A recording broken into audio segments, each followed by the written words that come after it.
Just before we start with the next speaker, I'll just tell you a quick one that how do we select our players? Something that Mika was talking about, defensemen and all that. If you think about the way we used to select our players, it used to be the big fat guy who couldn't skate. He was the guy that we put in net. And then the really little quick guys, we'd make them into forwards. And defensemen, well, they were the kind of in between. They could move, but they weren't as good as the forwards, so we make them defensemen. And this is a true story once again from Great Britain, unfortunately. I have a friend who was a Great Britain goalkeeper, played for Great Britain for many years. And he had a son who now still plays semi-professionally as a defenseman. He played as a defenseman, and young Joe wanted to play always, and he's played as a defenseman. But you know, he's 25 years old, and you know the one position he's always wanted to be? Nah, he's smart enough not to be a goalie. He wanted to be a centerman. He wanted to play center. But you know how he ended up being a defenseman? Because at 6 years old, when he went to the rink, his mother was a professional figure skater and a professional figure skating coach. He was the only kid who could skate backwards. That's how he ended up being a defenseman for the rest of his life. And sometimes we put players in positions and they don't really want to be there. So just be very aware of that when we start with young players, that we have a kind of a thought about what we think they should be, and sometimes they change quite a lot, and that's not what they really want to be. So give them an opportunity. Okay, next speaker is a gentleman named Arto Sieppi. Arto, I met about 15 years ago when he came to Britain and ran a coaching course for us. He was at that point working hands-on on the ice with coaching. Since that time, he's went through the administration side in FIHA, the Finnish Association.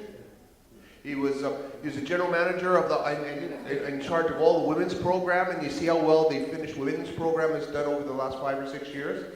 And I just, talking to Arto today, I've discovered that he's now left the women's program in very, very good hands, and he's now gone back to working on the ice again and with the development side with the youngsters again, trying to get the development on the men's side, starting to come up and go from there. Okay? So I'll just turn it over to Arto. He's known as my Finnish brother because out of the two Finnish guys, he's the outgoing one.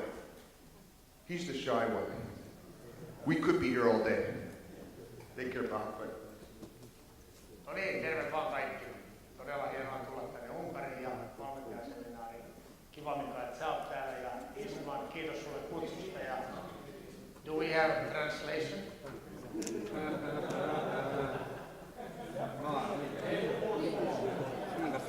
You don't understand Finnish? Okay. Sorry about that, I just hate it. I just hate it, but they forced me. So Mika told you very nice things and good things about the development side in hockey. The only thing, what he lied a little bit when he said that he was watching the videos last night. That's bullshit. He was having a beer with me. After the beer. But we only had 2 beers, and I learned very quickly that if you want to go out in Budapest and eat well and drink well, you're going to really enjoy it. So I stayed with 2 beers, excellent food. 22 years ago was my first and last time here when I visited this city, this town, and this country. So that's why when Eastman called me and asked whether I would be willing to come here and share some ideas about development and minor hockey, I pretty much immediately said that yes, I will be here. So thanks for the invitation, and my topic is it's quite challenging. I wasn't here yesterday seeing the presentation, but what I understood, you were discussing a lot about the fun and the excitement, and as Mika mentioned about the long-term development side inside in hockey. The picture here, hopefully you can see it. Eastman asked me, when was it taken? That's New Year's Day, 2009. So the first day in January 2009, when the lake froze like boom during one night. So today it's New Year's Eve. We're shooting rockets. We're drinking beer. We're having a big party at our house. suddenly the temperature starts going down like. So being a little bit crazy as the Finns usually are, I called the weather station and I asked, does it go like this? Does it really freeze? And they said, yes, it's going to be minus 27 tonight. It's New Year's Eve. So don't get frozen when you're shooting the rockets. So I told my neighbor, skip the rockets and get your skates, because tomorrow we might have a chance. So today there was an open water.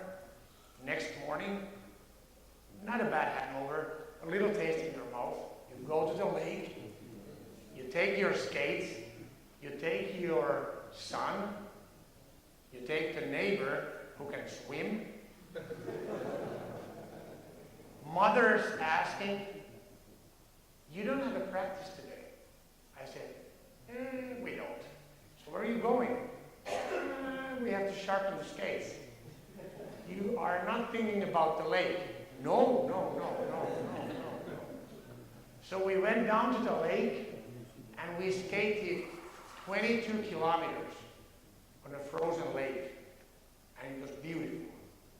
And the reason why I wanted to share this idea with you is about the vision and about the passion that all the little kids, no matter if they're boys or girls, have when they first go skating.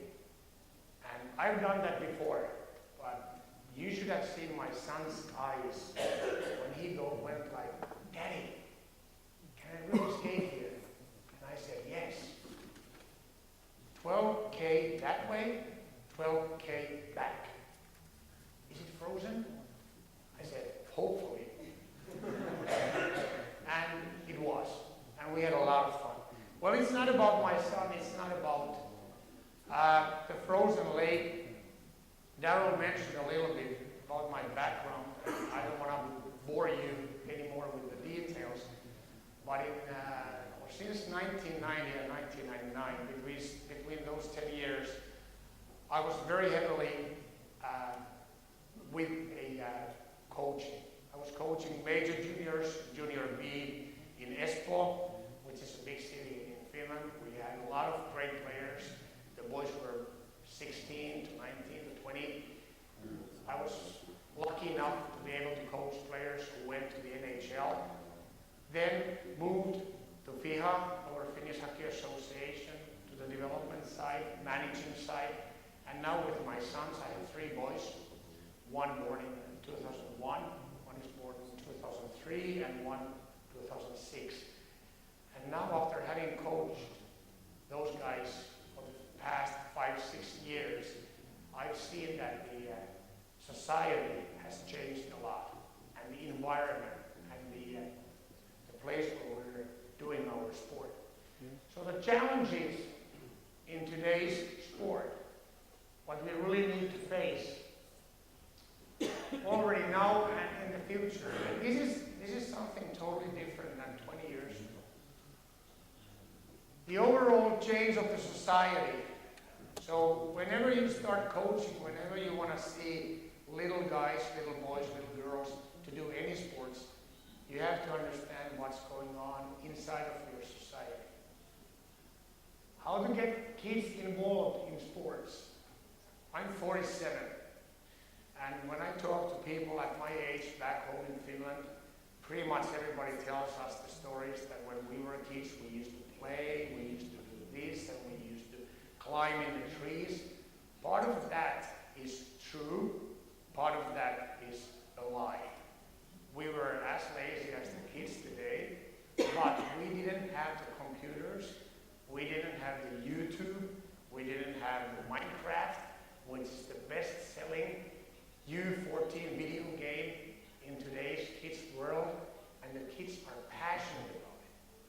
We come home from our practice, my son's practice, and I'm trying to convince him that you should pass harder. You should forecheck harder. You should backcheck harder. Shoot up high. And he says, why?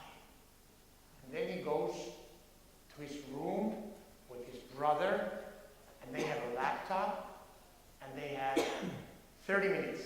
They have the headset and they are communicating with the guys from the same team that they just skated with. And they're playing Minecraft. And they are passionately going this. So 35 years ago, no Minecraft. Hockey was a big one in Finland. It still is, media-wise, the biggest sport. But the sport overall is no longer the number one for the kids. And that's one thing that we need to understand when we start coaching kids. How to get more kids involved in hockey, big challenge. And that's not only in probably in Hungary. Same thing in Finland. The only reason why our numbers, the licensed player number, pretty much stays the flat, is that we're getting more elder, middle-aged guys like myself who want to come back to hockey, and they play garage league, and we get more girls involved in hockey, more females, more mothers. But the numbers in every age group in the boys' side, it's not growing. The same in Canada. How to make them stay with the sport? How to make them stay with hockey? Very competitive. You go back 10 years, 15 years, and we had the meetings with the people from Hockey Canada, from their office, or Hockey US. Mika was mentioning about the drop-off numbers on Hockey US side. 60% of the kids in US hockey quit when they're 9. And the tryout system has come into our sport also back home in Finland. So last weekend, IFK in Helsinki, Jokerit from Helsinki, two probably the most famous, or at least one of the most famous hockey clubs in the country, they had big tryouts for the kids who are born in 2003. So now you bring your son to my team, I give you the jersey, but sorry, next April there's a tryout. If you're not eligible of playing in my team, you're gonna be the fan. And that's pretty tough. How to create hockey as a life-lasting journey. I like the way how the North Americans use the word journey. And that's the challenge, what we really should think about in the future. In the mid picture, the grandpa, Elof, the Norwegian name, is helping with the skates with his grandson. Elof's son is dead. So that little boy's son is dead. And I took my sons for a public skating, and we played some shinny, and the boys were probably 8, so 4 years ago. That little guy in the middle was skating on that side, alone, with a helmet. And I asked, would you like to play with us? And he said, yeah. And I said, okay, come and join the game. So we played some shinny. And then I asked, how old are you? And somebody might think, oh, Sieppi is scouting. Yes, I was scouting because he could skate. So then he told me he's 8. And I said, what grade at school? And he said, 2nd. And I said, well, my son's in the 2nd grade. Then I asked, do you play hockey? He said, no. I said, why not? Because my grandpa doesn't let me play hockey. And I said, where's your grandpa? And he said, my grandpa is there. So I went to the grandpa, Mr. Elof, 75 or something, and I said, I'm introducing myself. Are you saying no to your grandson that he cannot play hockey? So Elof said, no. But I think it's so much pain and so much sitting in a car and so much sweat and this and that. And I said, would you like to try? And they started the journey. And since that day, 4 years, Mr. Elof is one of the most valuable persons in our hockey team because he brings the value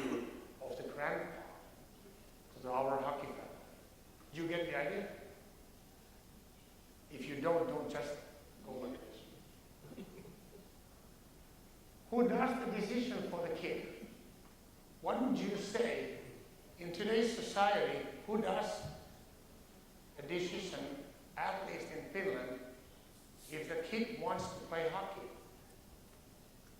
Is it who? Parents? Who said mother? Mothers. Mothers are the key. Mothers are the key. We live in a neighborhood with approximately 125 houses. Pretty new neighborhood.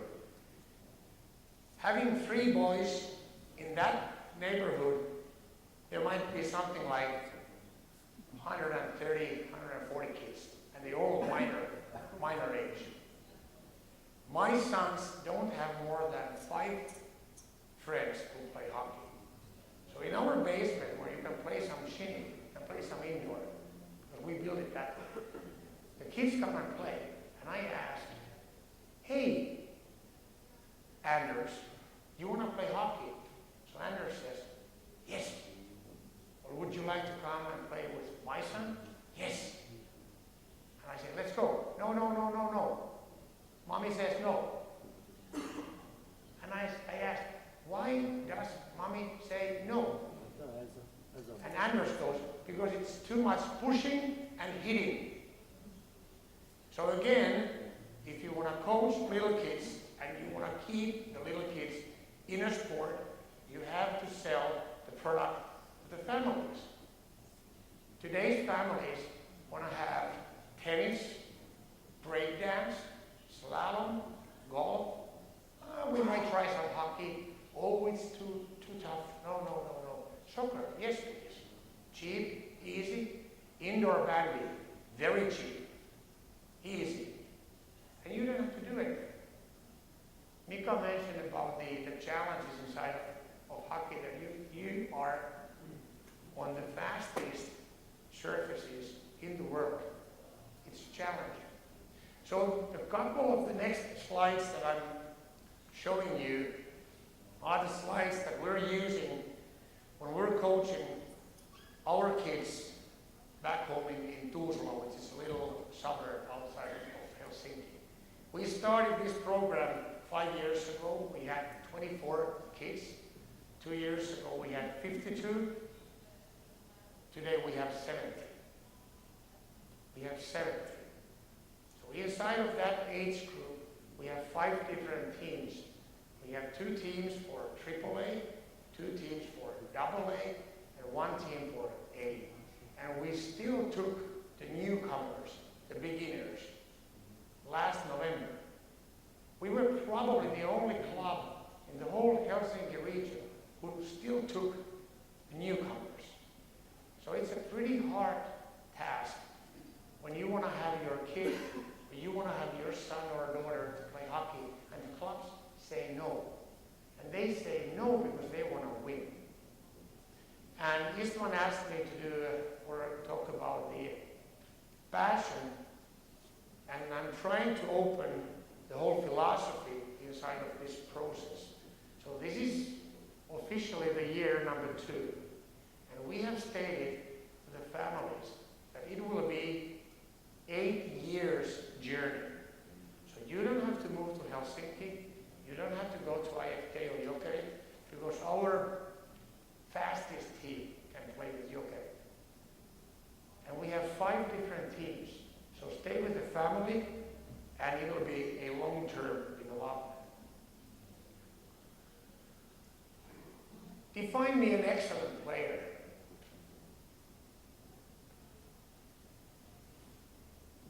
Something. You see somebody on the ice, and you say that he or she is excellent. Why would you say that? Anybody else? I still have something in my pocket. Excellent player. Because this is what we hear. Intuitive. Okay? Anything else? Passion? I can't throw this part. I have to walk. Passion. Now, if you need more of those, you have to ask Eastman. I don't have any more of those. The reason why I asked this, I got a phone call yesterday from a daddy, father, who called me and said that we went to the same tournament. He went to last weekend. He went to that tournament with his son, with Jokerit. And we went to the exactly same tournament with my son's team. We had 5 teams in that tournament. So he called me yesterday and he said that my son is an excellent player and I would like to bring him to you. So before I can start discussing and define what is an excellent player, we have to define that we have the same language. So to all of those 70 parents or 70 families that we're coaching, we tell, excellent player has the ability to perform in a game situation with high technical skills, full speed, under pressure, and fatigue, tired. And if Mika and myself, if we think about Finnish players in all in the history, Teemu Selänne still, at the age of 42, still is an excellent player. So I will have a meeting with that father who called me yesterday, and I will meet him tomorrow. And we will have a discussion about this, because he's very passionate about pushing his son to our Pohjola camp, which is the first under-15 national team camp. And tomorrow, it's a selling opportunity. So I'm trying to sell the idea about long-term development to him. Because, Mika, you remember, we had better players at junior age at them. We had better players. I don't tell you the names, but a guy who was better during World Juniors under 20 World Championships started drinking heavily. And he's totally gone. He's totally gone. Drafted by Oilers, first round, nobody knows him anymore. But Teemu's still going. So we have to create a role model. And that's what we're doing for our little kids. 33,000 boys are born every year in Finland. This is a slide what we show to our parents. This is the average. 5,000 out of those boys join our Lion Hockey School. We have a very good product, very easy, very cheap. Lion Hockey School. 3,000 will ever get a license. And already at that point, we lose 2,000. Because they have good ice times in Lion Hockey School, probably at noon or 1 p.m. on Saturday, same on Sunday. Then they join the team, and suddenly they're skating 7:30, 8 o'clock Sunday morning. You want to have a glass of wine with your wife, sit on the patio, but you can't do that because tomorrow you have to wake at 6 o'clock and get your kids to the team. And the team is like win, win, win. 150 out of those boys we selected the first scouting camp, which is a Pohjola camp. 30 of those boys ever played in U18 or U20 World Championships. And the last number, which I will tell to the father who called me yesterday, who thinks that his son is an excellent player, 3 of those boys will ever play in an NHL or in the Olympic Games. 3. Usually the number it's even less. As a parent, the little kids when they're 10, 11, 12, more they grow, more you should educate the little kids. The teachers usually tell us that when the kids are in the 5th grade, when they turn to be 11, 12, they're getting a little bit more mature. So when you tell them and discuss about the nutrition and things like that, they might have the first idea about that. But the key, again, are the parents. So we're telling the parents that we need to train. We need to train. If you're not skating, Mika was mentioning about his son's ability to walk. My sons can walk. Luckily, I never coached them to walk. And still I might have coached. But you have to be on the ice. If you're not on the ice, you don't know how to skate. That's the key. Nutrition, very important, very important. And that's a big challenge. More you train, better you need to eat. Better food, better quality, still a proper, ordinary family food. The challenge is that the kids go to school at 8 o'clock. They don't eat properly at school. The parents are working. The kids come back home. They don't eat anything. They come to the rink. The level of blood sugar is below the table. And then I'm trying to teach them some stupid tactical things which they don't have a clue. And it's a big mess. They go back home. They're even more tired. They are angry for their families, their parents, and the frustration circle is on. So that's why the guys that I'm coaching are 11. We have the snacks at the rink. If we're skating 2 hours, we have the snacks at the rink. And the snacks are made by the families. Rest. Little kids need to sleep because the brains need the rest. It's not only our muscles, it's the brains. And this is the cell when I'm talking with our parents. Keep the computers, put them to the bed, 9 o'clock. If you don't, they don't develop. The brains don't grow, the muscles don't grow, and little by little, some guys go, some guys stay. And as a parent, as a family, that's your responsibility. So after these 3 triangles, you can ask the phones, or you can wish. You can't ask, you can wish. Mika had these 2.